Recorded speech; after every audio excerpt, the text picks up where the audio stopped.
In 1973, a group of unarmed national park workers found themselves completely defenseless against something that absolutely terrified them.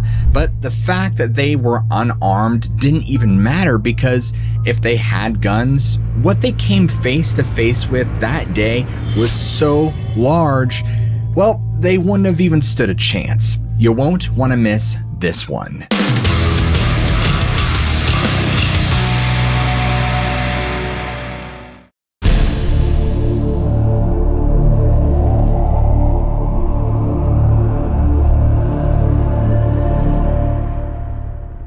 On May 26, 1973, 4 forestry workers set out for just routine maintenance in Suguri-Kwazi National Park on the Japanese island of Shikoku. They weren't in the wilderness for long before one of them had spotted something out of the ordinary, and soon they were all pointing in the direction of something poking its head out from a thick cluster of bushes and trees.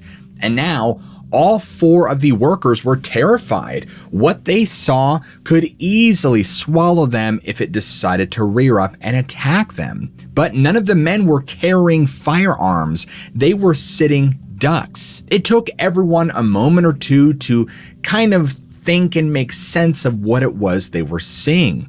And as they stared, it slowly came into focus.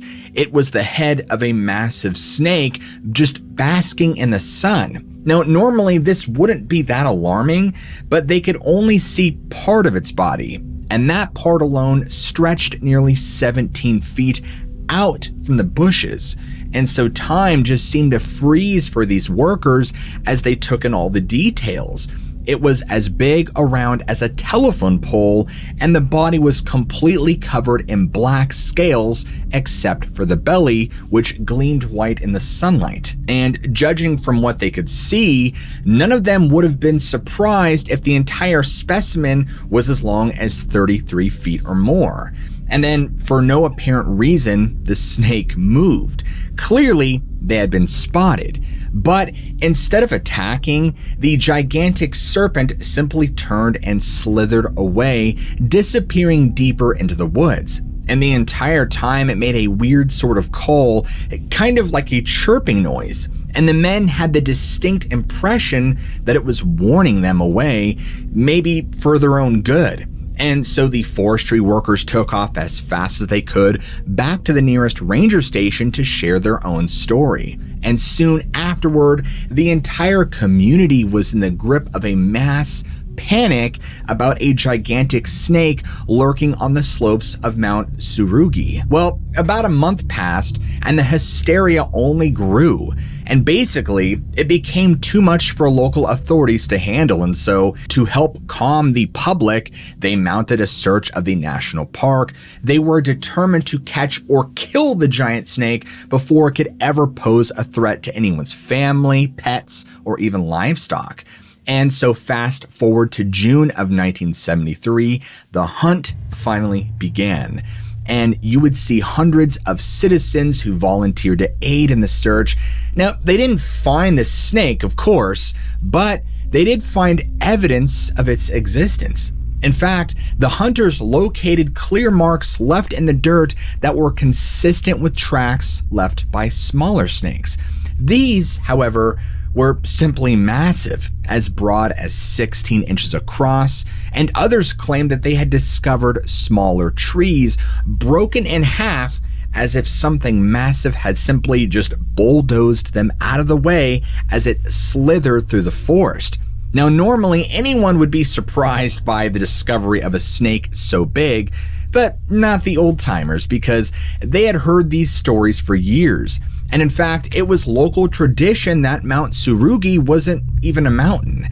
No, it was actually an ancient pyramid made by some unknown culture that was used to hide massive amounts of wealth plundered from all across the world. The snake, they said, was just the watchdog for this unimaginable treasure.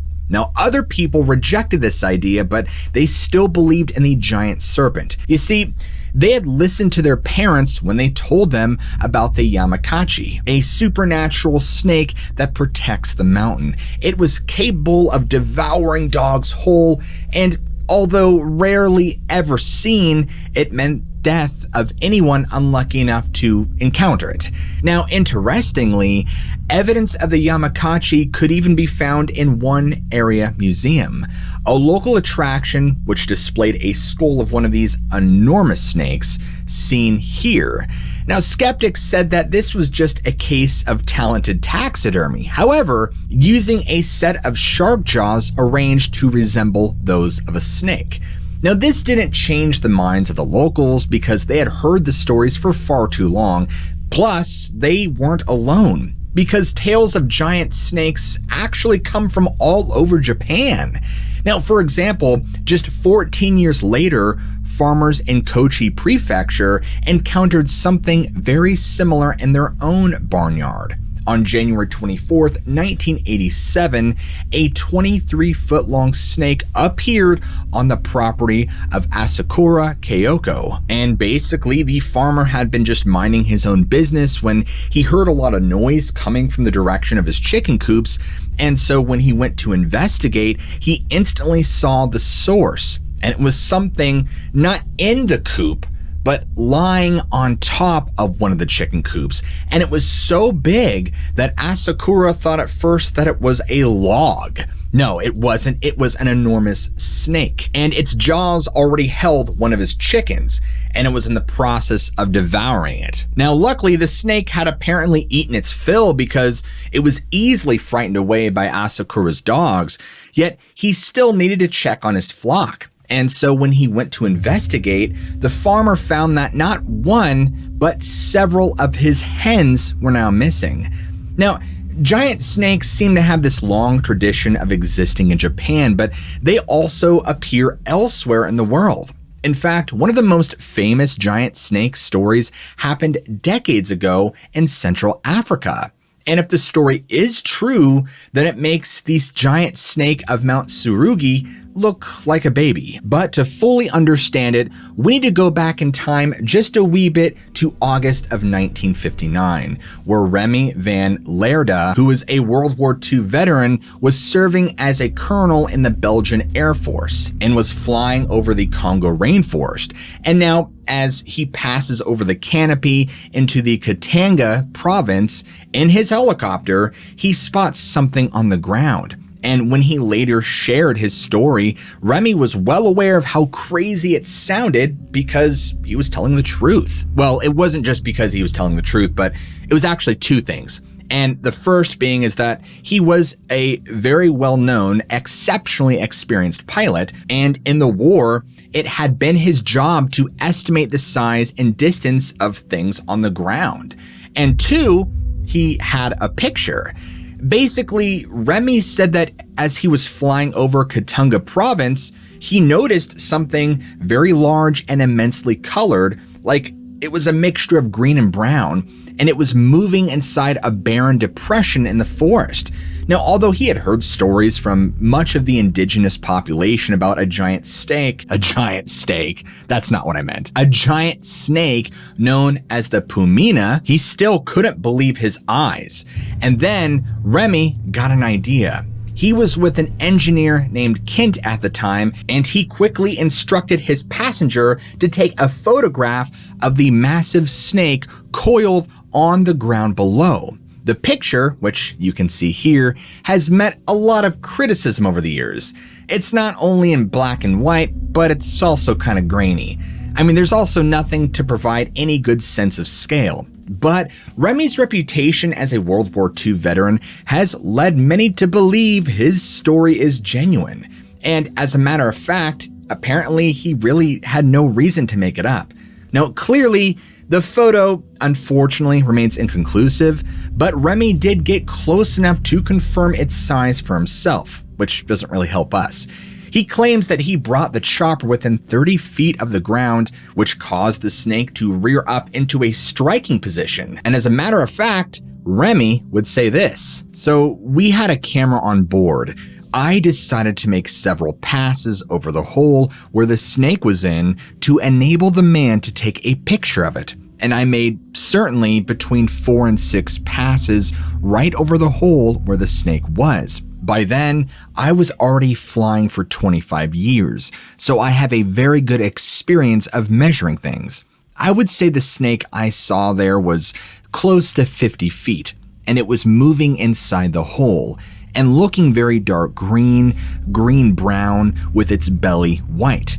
Now, when I came down on that snake in his hole, I would stay at about 25-30 feet up. The snake raised up by about, I would say, 10 feet. And I could very closely see the head, which was looking. And I could not make a better comparison as with a very large horse, with big, very big jaws looking triangular. And it's just standing up like that to me.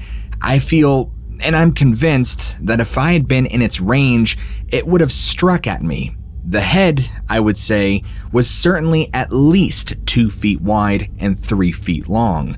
It could have easily eaten up a man. Now, part of what makes giant snake stories so interesting is that we know for a fact that such massive reptiles once apparently existed. During the Middle and Late Paleocene era, an enormous constrictor known by the absolutely metal name of Titanoboa once roamed the rainforest of South America, meaning that clearly there is a precedent for snakes as big as the one Remy saw. And in fact, Titanoboa fossils have been found that measure up to 42 feet long. So could Titanoboa, or maybe one of its descendants, still be alive in places like Japan and the Congo? Unfortunately, it all remains a mystery.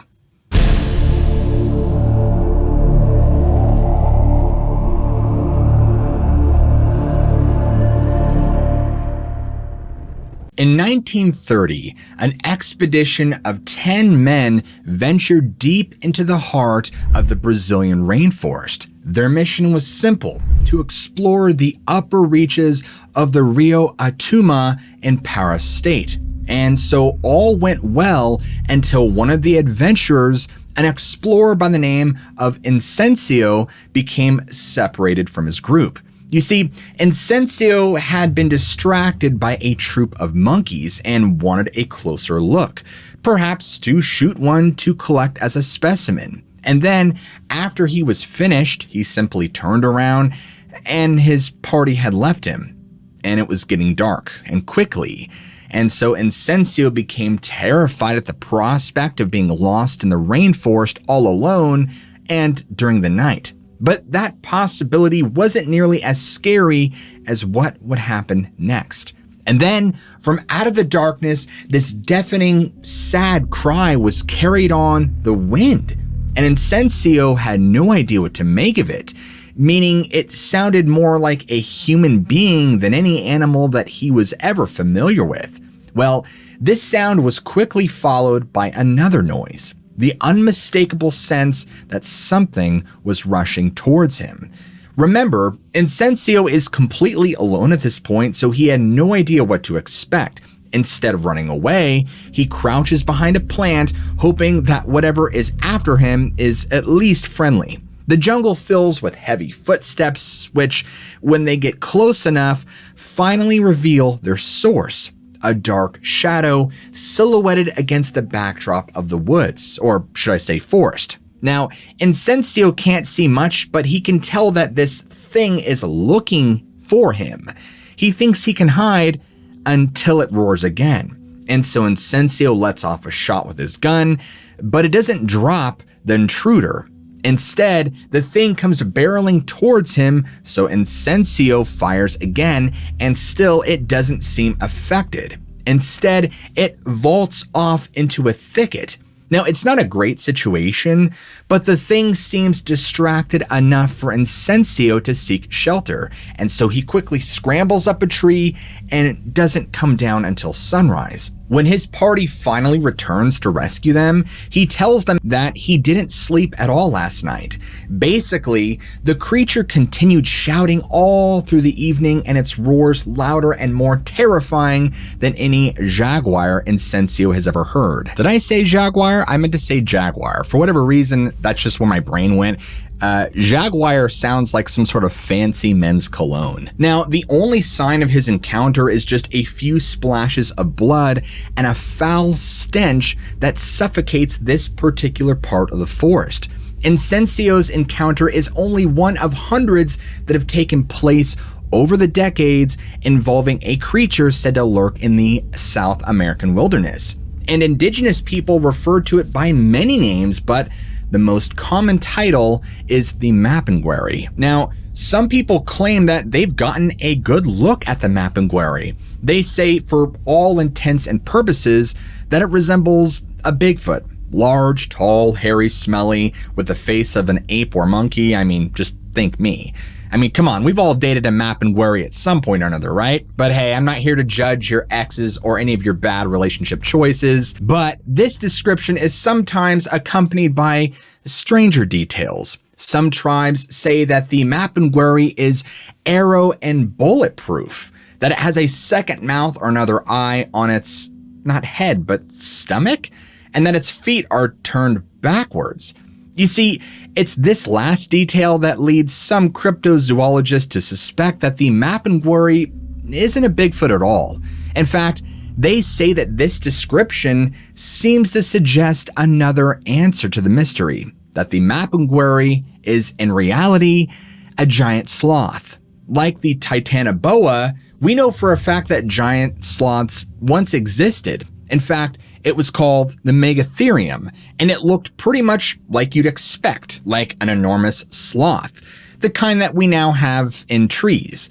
The most notable differences were its head, which was probably longer and more horse-like, and its size. The Megatherium could reach almost 7 feet at the shoulder, and that's before it stood up. Since it was about 20 feet long and weighed around 9,000 pounds, you can only imagine how massive it must have looked. So the interesting thing about these giant sloths is that their fossils are found in South America, including Brazil, which is now the heart of the Mapinguari. And so could the Mapinguari actually be a giant sloth? Well, it seems possible. After all, one researcher was told by an indigenous tribesman from Peru that he had actually seen a Mapinguari skeleton in a museum in Lima. And the skeleton apparently was actually the museum's display of a Megatherium skeleton. Now that's interesting, isn't it? Now normally, if the Mapinguari and the Megatherium are the same thing, we would expect encounters with giant sloths to only come from South America. But as it turns out, there was actually a series of sightings in the 1930s in Indiana, of all places. As a matter of fact, between 1936 and 1937, residents in a small Indiana town began reporting what became known as the Beast of Boonville. That's right, folks. You have rural property, you have cornfields, and giant sloths. Now, things all began when a local fisherman by the name of Ralph Duff filed a report with the local law enforcement. Something he said had torn his dog to pieces. Now, while Ralph hadn't seen it, his wife had, and she claimed that she stepped outside and saw what she called a towering monster larger than a bear, and it ran away when she screamed. Now, around a year later, Ralph's wife saw this thing again, but she wasn't the only one. In fact, on August 16th, 1937, the Journal and Courier of Lafayette, Indiana, ran a story that read this: "They're looking for a hairy ape near here today after a monster has terrorized this community. Persons living near Cypress Beach, a few miles south of here, have told tales of encountering a giant beast which specializes in blood-curdling screams in the middle of the night and leaves footprints larger than a human's. Ralph Duff believes that the animal is a huge ape which lives in one of the caves along the river. and has set a number of bear traps. Clearly, that sounds a lot like a Bigfoot, right? So where does the giant sloth come in? Well, it wasn't until 2 days later that the possibility came up from a mysterious visitor. The papers would carry this story on August 18th, 1937. A stranger who declined to identify himself strolled into the newspaper office here today and declared that the weird, mysterious beast whose screams and prowlings have terrified residents of the Ohio River Valley is simply a giant sloth. The man said he and his uncle were returning from Mexico 2 years ago with the sloth, which they had captured on a game hunting expedition. He said they lost it near Evansville and never had found a trace of it since. When a sloth is hungry and frightened, he said, it will give vent to blood-curdling shrieks and yells. Posses, according to reports here, are searching the river bottoms cautiously in the hope of tracking the beast to its lair. Look, folks, I'm going to be honest. I don't know what to make of the story. Isn't it interesting that there's the connection to Latin America? I mean, if Megatherium still survives, couldn't it have migrated just a little farther north from South America into southern Mexico? Unfortunately, there's not too much more to the beast of Boonville. Other than a police dog that was torn to shreds, it didn't seem to stick around in Indiana for much longer. Whether it was a Bigfoot or a giant sloth is anyone's guess. Unfortunately, the case of the giant sloth remains inconclusive.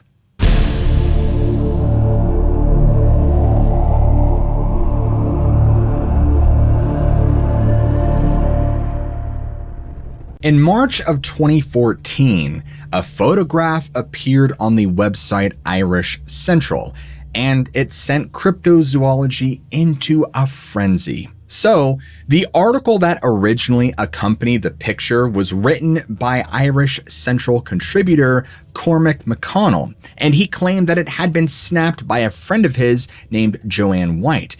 Now, in short, Joanne's property had been flooded after the Fergus and Shannon rivers overflowed in Western Ireland, and the flooding brought with it an odd animal that she couldn't identify. But she had enough presence of mind to snap a picture of it. Now, unlike most pictures of cryptids, this one is absolutely unambiguous. Clearly, as you can see here, it shows a hairy animal in the water with a bloodied fish in its mouth. Whatever it is, it looks absolutely huge and has a longer snout than anyone would expect from something like a beaver or an otter. And Joanne White said that she thought that the fish in the creature's mouth was a pike. Now, if that is the case, then the animal in the picture is definitely larger than any beaver or otter, probably standing 2 to 2.5 feet tall. Now, today, what the picture shows remains inconclusive. Exactly what the animal is really hinges entirely on the size of fish in its mouth. Although that snout is really strange, isn't it? Now, since the picture was taken in Ireland, people eventually came to the conclusion that it was a doaru. Doaru, or sometimes referred to as a waterhound, happens to be one of the most famous cryptids in all of Ireland. According to legend, it closely resembles precisely what the Joanne White photograph seems to show, a massive otter. Now, over the centuries, various doaru sightings have been recorded, and everyone agrees on one thing: it will mess you up. The doaru is famously aggressive. In fact, a grave in Glendale County, Leitrim, includes a headstone hinting at the doaru's disposition. The date of death on the marker reads September 27th, 1772. Now, although the name of the burial has worn off over time, plenty of other details can be made out, meaning the tombstone actually visually represents the cause of death, a doaru attack. Carvings on the headstone clearly show an immense otter-like creature being killed with a spear. That's interesting, isn't it? Anyway, the fate of whoever is buried in the grave has become a source of local legend. In fact, according to the story, a woman who was washing her laundry in Glendale Lake happened to notice her assailant too late when a doarhu happened to attack. And then, when her husband came looking for her, he found the creature resting on top of her bloodied clothing. He killed the doarhu with his knife, but as the monster died, it apparently whistled to another doarhu, which ran out of the lake and then pursued the husband. While the husband escaped on horseback with the creature in hot pursuit, and after a while, the men were able to turn the tables and speared the otter monster to death. Now, if this ancient legend is indeed true, then it seems like Joanne White was lucky to escape with her life the day that she took a picture of whatever she saw. Although the doarhu is only found in Ireland, similarly gigantic aquatic mammals are reported worldwide. In Australia, there are legends that gigantic monsters known as bunyips live in various billabongs scattered throughout the outback. Now, normally, these legends describe bunyips in a variety of ways, but one description from the late 19th century has led some cryptozoologists to speculate that it was, in reality, some type of giant beaver that was terrorizing residents. This is the tale of the Euroa beast. And as the story goes, residents living near a wetland on the outskirts of Euroa, Australia, had made claims that since 1884 that the swamp was the home of a massive furry beast. And no, not your ex-girlfriend. Some people said that it was up to at least 30 feet long. Now, I don't know about you guys, but that is a massive beaver. Now, normally, no dogs would go anywhere near the marshy area, and the few that did would run out yelping and could never be enticed back inside like ever. Well, the citizens lived alongside that creature until things came to a head in 1890. On February 28th, the Brisbane Courier wrote this: "Last week, a couple of young men went into the swamp for the purpose of cutting reeds, which are 6 feet high and very thick, when they were alarmed by a sudden splashing and snorting near at hand, and the rushes waved as if allowing passage to some large animal, and they quickly retired, but the next day, one ventured back to carry out the reeds he had cut, when he was again alarmed by strange sounds. He leaped upon a log, and at some 30 paces away saw a large head upreared, which he likens to that of a bulldog. It kept this position for about 10 minutes when it disappeared, the motion of the rushes giving the idea of an animal some 30 feet long. The young man was greatly scared. A part of Euroa sportsmen went out to the swamp, where they were joined by local residents on horseback. After beating about for more than an hour, they were about to give up the quest when a sudden rustling was heard, and two of the party saw an enormous tail as thick as a man's thigh disappearing into the large trunk of a fallen tree.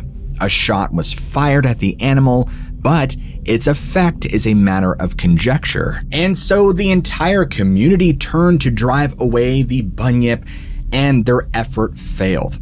However, the few members of the hunting party who saw the creature said that it was covered in dark brown fur with a yellowish belly. They also seemed to suggest that its body was only about as big around as a man's top hat, which would make it especially long and skinny. Now, this makes it sound more like a giant otter, but I'm gonna stick with giant beaver because it's funnier. And then word finally reached Melbourne Zoological Gardens. And while they found the story mostly humorous, like we all do, they still couldn't help themselves and wanted to know more. So the zoo then dispatched an official as a giant beaver hunter, arming him with only an enormous net to catch the creature. Yes, folks, you can't make this stuff up. The hunter turned up empty-handed, of course. The only thing to show for his efforts were a few footprints, which no one bothered to take cast of. And after that, the giant beaver, or bunyip, never made an appearance again. By this point, you've probably noticed a pattern. Lots of these gigantic animals, although they aren't alive today, have been found in the fossil record. Now, this is interesting because this is also the case with giant beavers. In places like Ohio, where apparently there's a lot of giant beavers, paleontologists have found the remains of an enormous creature they named Castoroides. Now, this extinct animal was practically identical to modern beavers, with one exception. It was huge. Like the biggest beaver you've ever seen. We're talking around 200 pounds and 7 feet long, and it seems like the whole giant snake and giant beaver thing should really get together and, get to know each other better. All right, folks, because you made it to the end of this episode, you know the drill. I want you to comment down below, giant snakes, giant beavers. So I know two things. Which of you actually have a sense of humor and a good sense of humor? And more importantly, which of you made it to the end? And I'd appreciate it if you beat the beaver button down below. Really, Josh? Folks, I have a writer who thinks he's a part-time comedian. Anyway, go ahead and hit that like and subscribe button. And I'll do my best to keep bringing you more of these awesome stories. I will see you all in the very next episode.